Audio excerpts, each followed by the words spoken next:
I got so much motherfucking design on right now. Bring it down, bring it back, make it clap. I got 3 old thoughts, new block, wear that damn bitches on my line, and you know. Assalamualaikum warahmatullahi wabarakatuh. Halo teman-teman, pada video kali ini saya akan membahas materi mengenai distorsi pasar menurut pandangan Islam. Mau tahu lebih jelasnya? Yuk simak videonya. Pasar adalah jantung perekonomian bangsa. Maju mundurnya perekonomian sangat bergantung kepada kondisi pasar.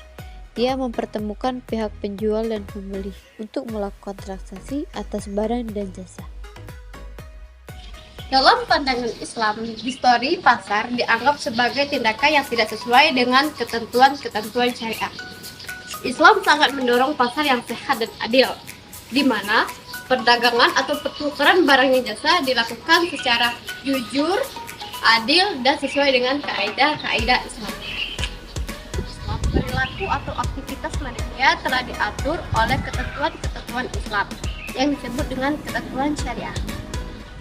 Perkembangan teknologi dan pengetahuan menghantarkan manusia kepada segala aspek kehidupan yang dapat memunculkan sisi positif maupun sisi negatif.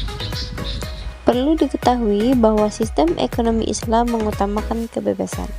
Kebebasan yang dimaksud adalah kebebasan untuk bertransaksi barang maupun jasa. Namun, tetap harus dibatasi dengan norma atau ketentuan dalam Islam. Atau bisa kita sebut dengan kemaslahatan bersama dalam kegiatan ekonomi. Kembali lagi pada topik pembahasan kita, yakni distorsi pasar. Teman-teman tahu nggak sih apa itu distorsi pasar? Distorsi pasar merupakan kondisi pasar yang tidak seimbang, di mana terjadi hal-hal yang mengganggu mekanisme pasar yang telah disusun rapi. Distorsi pasar yang terjadi dilakukan oleh komponen pasar itu sendiri dalam rangka mendapatkan laba yang lebih cepat dan lebih banyak. Namun di sisi lain, ada pihak yang terkait yang mendapatkan rugi dari proses tersebut. Lalu apa saja sih bentuk distorsi pasar? Terdapat 3 bentuk dari distorsi pasar. Yang pertama adalah rekayasa permintaan dan penawaran. Yang kedua ada tadlis atau penipuan, dan yang ketiga ada tagrir, ketidakpastian. Nah, dari ketiga topik tadi saya akan membahas lebih lanjut mengenai rekayasa permintaan dan penawaran. Jual beli merupakan salah satu aktivitas yang dilakukan setiap hari oleh manusia. Di dalam Islam, jual beli disebut dengan istilah bai, yaitu perjanjian tukar menukar barang atau benda yang mempunyai nilai sukarela dari kedua belah pihak, di mana terdapat satu pihak lainnya menerima dan pihak lainnya juga menerima sesuai dengan kesepakatan yang telah dibentuk sebelumnya. Teman-teman tahu nggak sih apa itu jual beli najas? Jual beli najas atau bai najas adalah rekayasa pasar dalam demand, di mana seorang produsen menciptakan permintaan palsu terhadap suatu produk agar harga dari produk tersebut ikut naik. Kita ilustrasikan dengan satu transaksi, misalnya pembeli A menawarkan barang di pasar dengan harga 50.000.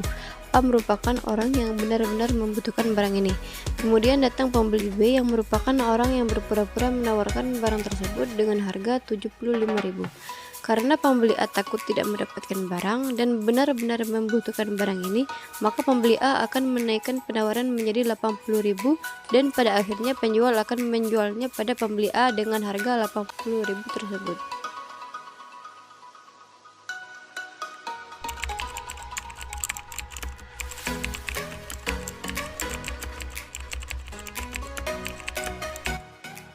Sama dengan sejumlah narasumber yang sudah hadir di studio, Bapak Temi Satya Permana, selamat malam. Investor berhati-hati mengucurkan dana ke startup e-commerce, diantaranya Tanihub, BRS ID, Bananas, GoTo. Ada contoh kasus najas, Indonesia akhir-akhir ini dihangatkan dengan pemberitaan dihapuskannya salah satu aplikasi belanja online yang sering kita sebut dengan TikTok Shop. Dapat banyak pendapat yang mengatakan akun-akun di dalam TikTok Shop ini memakai cara dengan fake buyer. Teman-teman tahu nggak sih apa itu fake buyer atau fake order? Fake buyer atau fake order ialah salah satu istilah yang digunakan dalam dunia bisnis, di mana terdapat agen-agen besar yang meminta seorang menjadi agen dari produk tersebut, sehingga harga dari produk tersebut ikut naik. Fake buyer atau fake order inilah yang menjadi penyebab dasar dari kejadian tersebut.